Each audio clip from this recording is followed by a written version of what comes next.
Good afternoon everybody. पिछले class में हम लोगों ने कुछ रसायनों के बारे में अध्ययन किया। वो थे, पहला था विरंजक चूर्ण, उसका निर्माण विधि उसका उपयोग हम लोग जाने।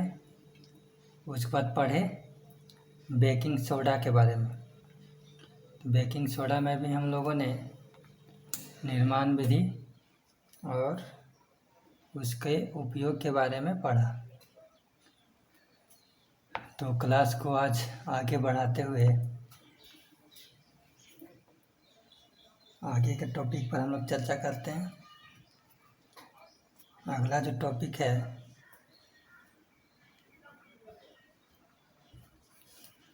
वो है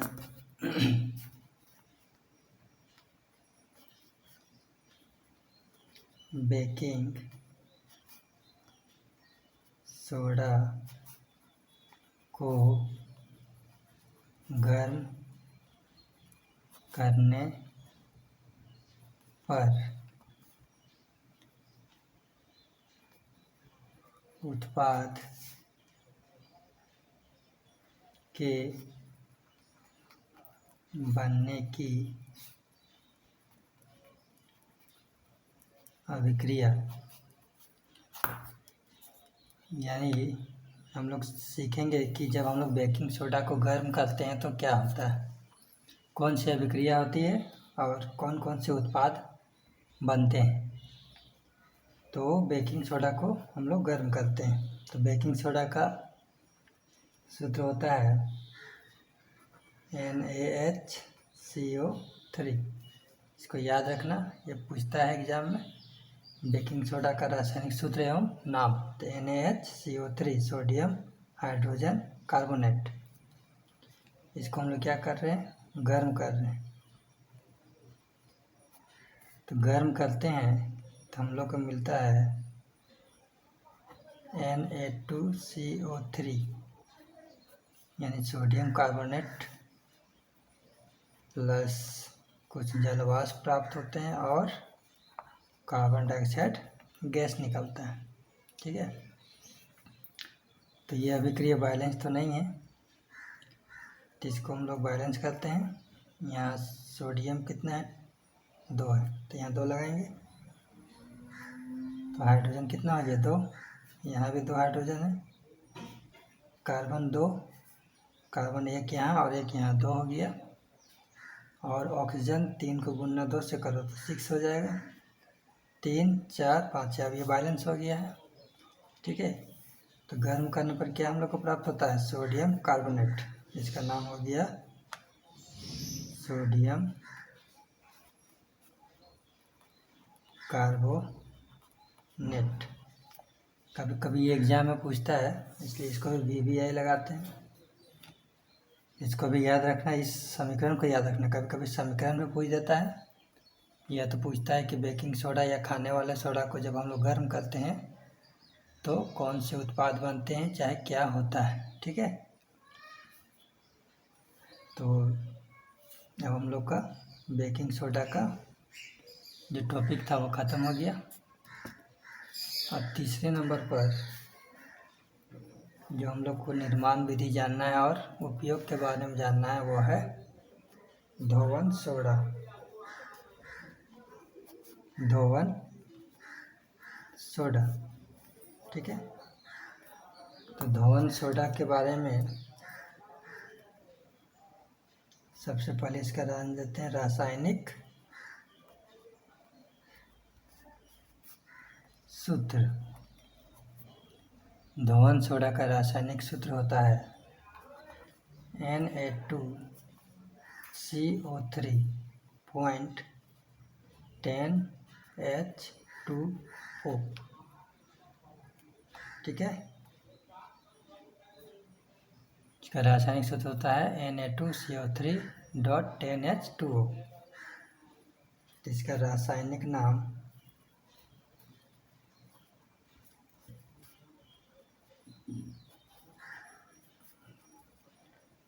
sodium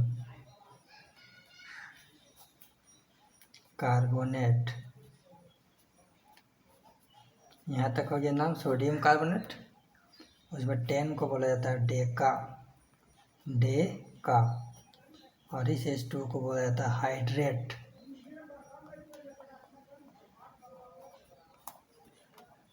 sodium carbonate Deka hydrate, ये पूरा इसका नाम होता है किसका, धोवन सोडा का।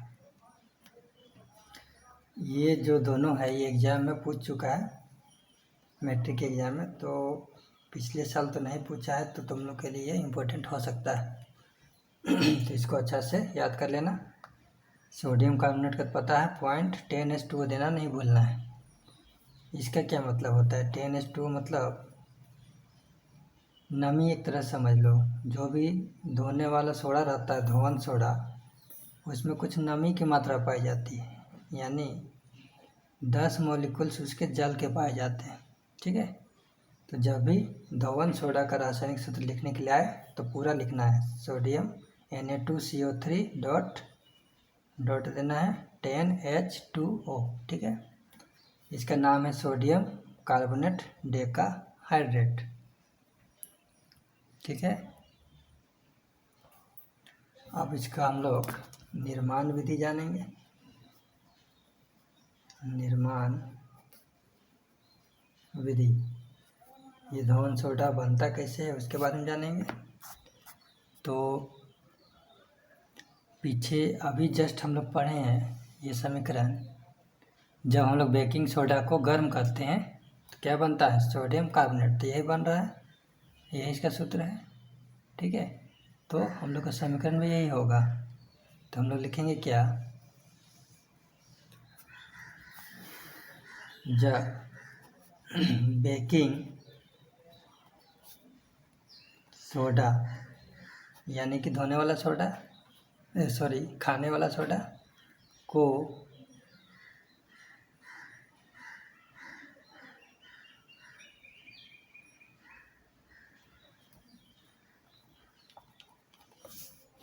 गर्म किया जाता है तो सोडियम कार्बोनेट प्राप्त होता है। ठीक है, फिर पुनः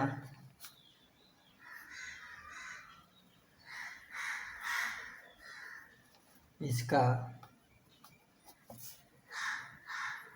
क्रिस्टलीकरण करके धोवन सोडा प्राप्त किया जाता है। ठीक है, तो क्रिस्टलीकरण में क्या होता है कि उसमें जल भाप के साथ उसकी अभिक्रिया करवाई जाती है, तब जाके उसमें ये 10H2O जो है सूत्र में ये जुड़ता है। अब कैसे जुड़ता है इसको हम लोग समीकरण बनाएंगे तब जानेंगे। तो समीकरण क्या होगा, जो हम लोग इसको शब्दों में लिखे हैं उसी को क्या बनाना है, समीकरण बनाना है।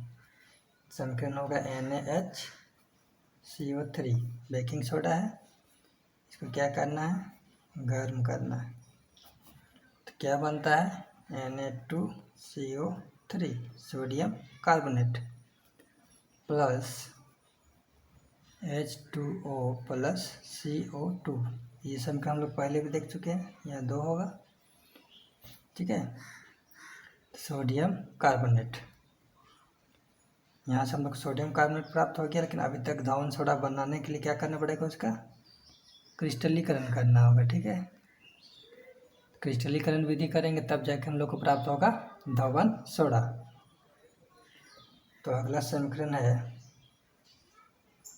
लिखेंगे क्रिस्टलीकरण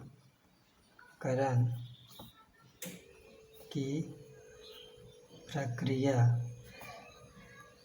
करने पर, क्रिस्टलीकरण की प्रक्रिया करते हैं तो क्या करना पड़ता है, तो जो हम लोग को ये प्राप्त हुआ सोडियम कार्बोनेट, उसको लेंगे प्लस 10 मोलिक्यूल्स यानी 10 अणु हम लोग लेंगे किसका, जल का। तो यहाँ पर कौन सा प्रोसेस होगा, क्रिस्टलीकरण। तब जाके हम लोग को प्राप्त होगा Na2CO3.10H2O। ये हम लोग का उत्पाद बना। ये क्या है, धोवन सोडा, ठीक है। और ये क्या है, बेकिंग सोडा, ठीक है। तो हम लोग का धोवन सोडा प्राप्त हो गया। इस पूरा प्रक्रिया को ठीक से याद रखना, बहुत इम्पोर्टेंट है। आगे चलते हैं।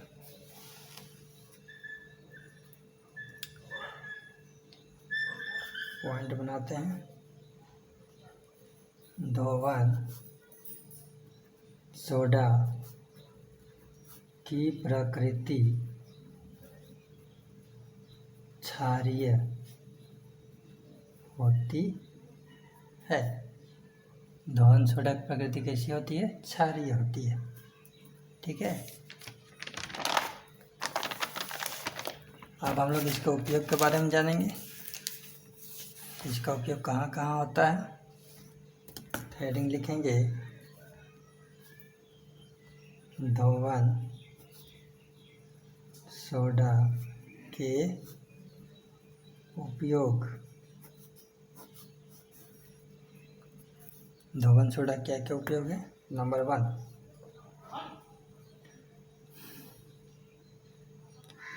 इसका उपयोग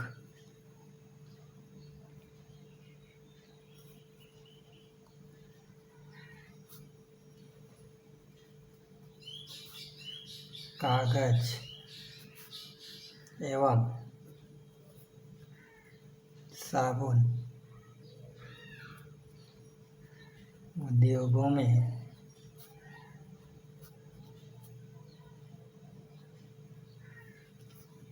किया जाता है।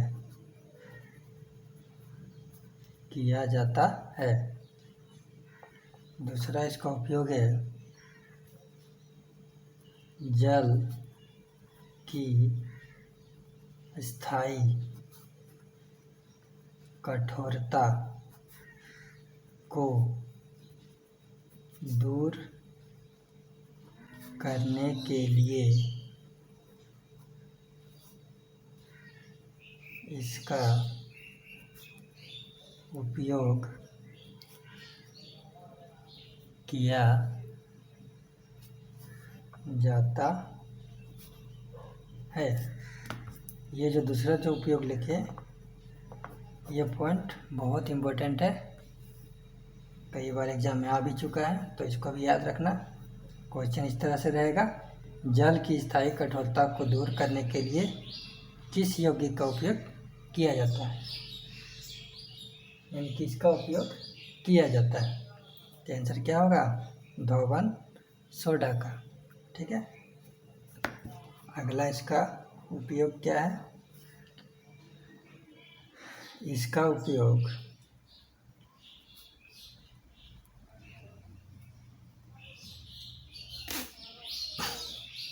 उपयोग बोरेक्स, एक तरह का यौगिक है जिसका अन्य नाम है सुभागा। ये स्वर्णकार लोग इसका उपयोग करते हैं, सुभागा का। एक सफ़ेद सफ़ेद पत्थर जैसे इतना बड़ा रहता है, ठीक है, ढेला जैसा, सफ़ेद सफ़ेद मिश्री के जैसा, तो उसको क्या बोलते हैं, सुभागा यानी बोरेक्स।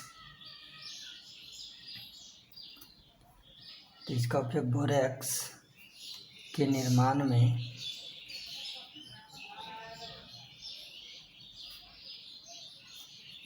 किया जाता है। अगला जो इसका उपयोग हम लोग जानेंगे वो है, इसका उपयोग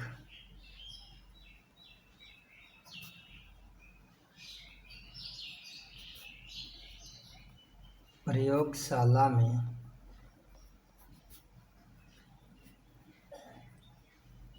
अभिकर्मक के रूप में किया जाता है। ठीक है, तो अभिकर्मक के रूप में किया जाता है यानी कि कोई भी अभिक्रिया में इसको हम लोग मिलाते हैं तो उस अभिक्रिया में कुछ परिवर्तन आ जाता है, यानी वह अभिक्रिया सक्रिय हो जाती है या उससे जो हम लोग को उत्पाद चाहिए वो उत्पाद मिल जाता है। कुछ कुछ ऐसे अभिक्रिया है जिसमें इसका उपयोग किया जाता है अभिकर्मक के रूप में। ठीक है, क्वेश्चन नंबर इसका उपयोग 5।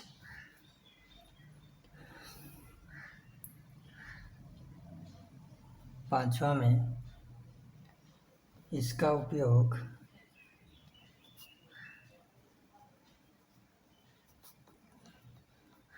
घरों में साफ सफाई के लिए किया जाता है। घरों में या कपड़ा साफ करना हो, चाहे कुछ भी ऐसा बहुत अगर गंदा कोई भी चीज़ है तो इसके द्वारा साफ किया जाता है, ये आसानी से साफ हो जाता है, क्योंकि यह धोवन सोडा जो है बेकिंग सोडा की अपेक्षा कुछ अधिक क्षारीय होता है, यानी इसमें क्षारक की मात्रा अधिक होती है। इसका पीएच मान भी बेकिंग सोडा से अधिक होता है। ठीक है, तो ये रहा हम लोग का धोवन सोडा। तो धोवन सोडा में जो एग्ज़ाम में आता है, धोवन सोडा का रासायनिक नाम पूछता है, उसका सूत्र पूछता है और इसका उपयोग, धोवन सोडा का उपयोग, ये भी इम्पोर्टेंट है। और ये जो पॉइंट जो हम लोग लगवाए हैं ये ज़्यादा इम्पोर्टेंट है, कॉमन है यह मतलब यह जो उपयोग है यह कॉमन है और यह पूछ भी चुका है एग्ज़ाम में, और हमको लगता है कि यह तुम लोग के एग्ज़ाम में भी आ सकता है। तो इसको अच्छा से याद रखना। जल के स्थायी कठोरता को दूर करने के लिए इसका उपयोग किया जाता है। तो अगला रसायन के बारे में हम लोग पढ़ेंगे जिसका नाम है नंबर 4, प्लास्टर ऑफ पेरिस। इसको इंग्लिश में भी वही बोलते हैं, प्लास्टर ऑफ पेरिस। ठीक है,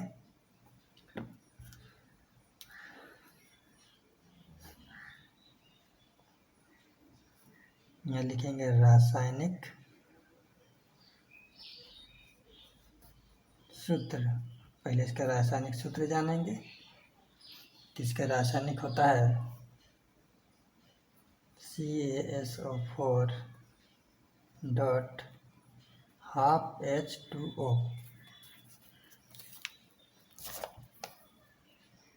ठीक है, CaSO4 मतलब कैल्शियम सल्फेट, और हाफ H2O का क्या नाम होता है ये हम लोग देखते हैं। लिखेंगे रासायनिक नाम, ये तो हो गया कैल्शियम सल्फेट, लिखेंगे कैल्शियम सल्फेट। अब ये हाफ को क्या बोलते हैं, इसको बोलते हैं हेमी। इसको तो पता है हाइड्रेट। ठीक है, तो इसका पूरा नाम क्या हो गया, calcium sulphate hemi hydrate. Calcium sulphate hemi hydrate. ठीक है, इसको हिंदी में बोला जाता है कैल्शियम सल्फेट। हेमी को बोला जाता है अर्ध, अर्ध यानी आधा, और हाइड्रेट। ठीक है, तो इंग्लिश में हेमी हाइड्रेट बोला जाता है और हिंदी में अर्ध हाइड्रेट, यानी आधा जो जल की मात्रा होती है हाफ मोल होता है, इसलिए अर्ध हाइड्रेट। ठीक है, तब इसका आगे हम लोग जानते हैं।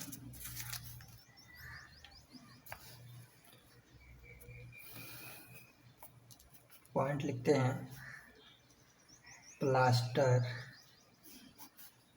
ऑफ पेरिस को संक्षिप्त में, यानी शॉर्ट में इसका कुछ नाम है, क्या नाम है? Pop, POP, pop.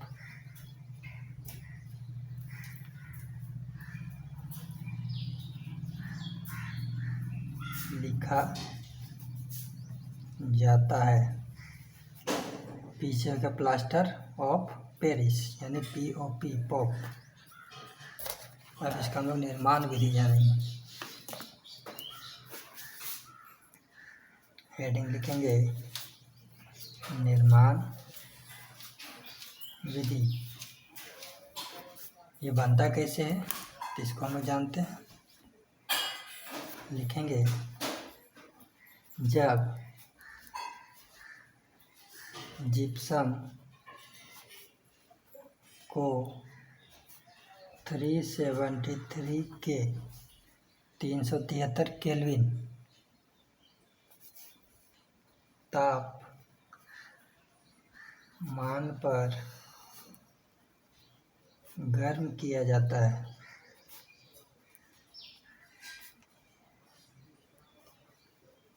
तो यह जल के अणुओं को त्याग करके पॉप, शॉर्ट में लिखते हैं, बहुत लंबा नाम है, पॉप का निर्माण करता है। ठीक है, जिप्सम क्या होता है वह आगे हम लिखवाएंगे।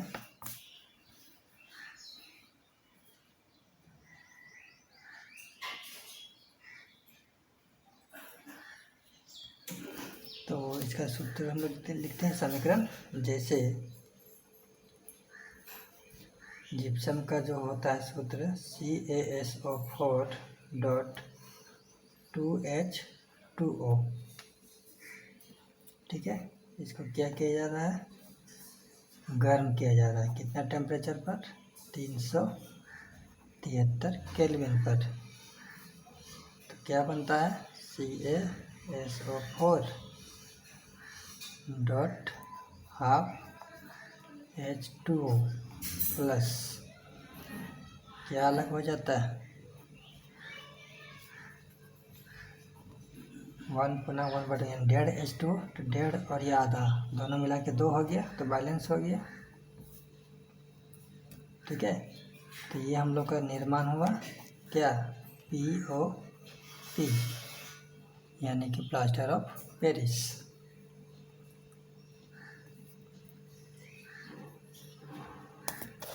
अब लिखेंगे,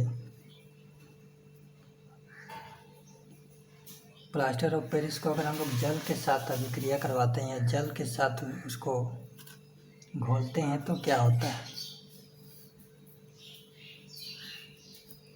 लिखेंगे, प्लास्टर ऑफ पेरिस का जल के साथ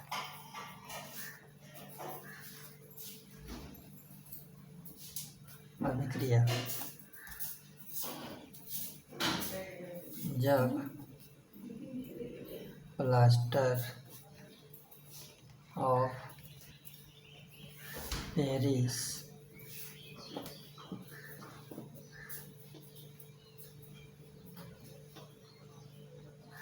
की अभिक्रिया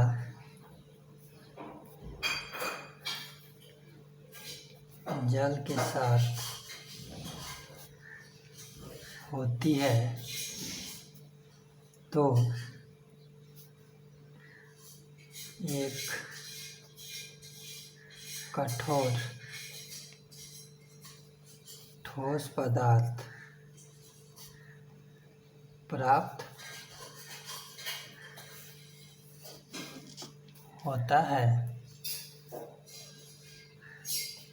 जिसे जिप्सम कहते हैं। ठीक है, तो जिप्सम क्या है? कठोर ठोस पदार्थ होता है जिसके द्वारा क्या बनता है? Plaster of Paris. लेकिन अगर प्लास्टर ऑफ पेरिस में अगर जल की मात्रा चली जाती है तो प्लास्टर ऑफ पेरिस जो पाउडर जैसा रहता है वह कैसा बन जाता है? कठोर बन जाता है, ठोस पदार्थ, यानी पुनः वह जिप्सम में कन्वर्ट हो जाता है। ठीक है, तो इसका हम लोग समीकरण लिख सकते हैं।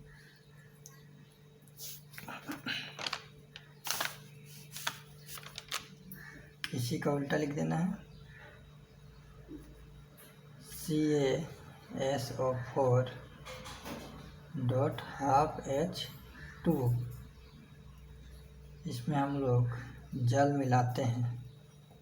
ठीक है, तो पुनः ये क्या बन जाता है? जिप्सम। इसका आम भाषा में बोला जाता है जिप्सम, कैल्शियम सल्फेट। इसका रासायनिक नाम भी लिख लो। इसका रासायनिक नाम है कैल्शियम सल्फेट। 2 से होता है डाई, और H2O को क्या बोलते हैं? हाइड्रेट। इसका नाम हो गया कैल्शियम सल्फेट डाइहाइड्रेट। ठीक है, अब इसका उपयोग हम लोग जानते हैं। लिखेंगे हेडिंग, पॉप के उपयोग, यानी प्लास्टर ऑफ पेरिस के उपयोग। नंबर 1,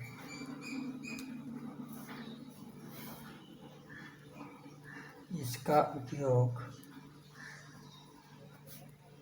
डॉक्टर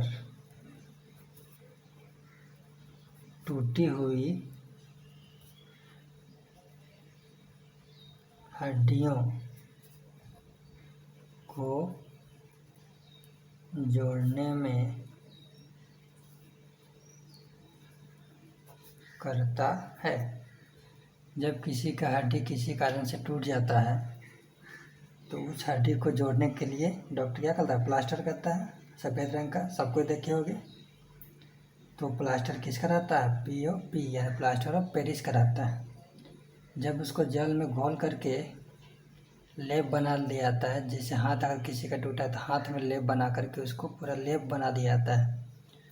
उसके बाद कुछ घंटों में जब वो ड्राई हो जाता है, सूख जाता है, तो बहुत कठोर हो जाता है, पत्थर के जैसा, जिसके कारण हड्डी एक जगह पर स्थिर रहता है। क्योंकि हड्डी को स्थिर रखने के लिए कोई चीज़ चाहिए, तो इसी के चारों तरफ क्या कर देता है? प्लास्टर लगा देता है। जिसके कारण हड्डी हिलेगा नहीं और जुड़ जाएगा।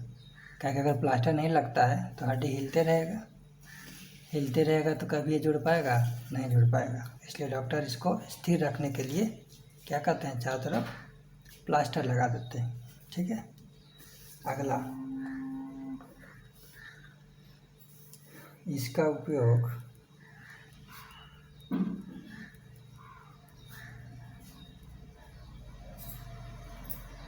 खिलौना तथा सजावट के सामान बनाने में किया जाता है। बहुत तरह के बाज़ार में तुम लोग मूर्ति देखते होंगे, जो कि बहुत ही कलरफुल लोग बनाता है, कलर करता है बाद में।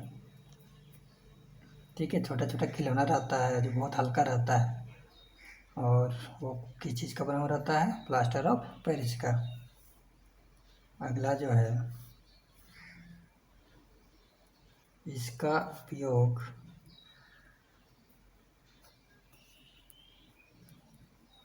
मूर्तियों के सांचे बनाने में किया जाता है।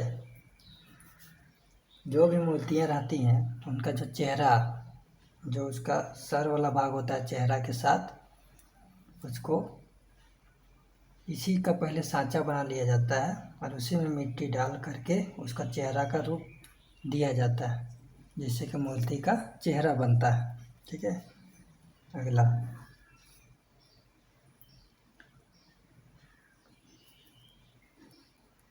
इसका उपयोग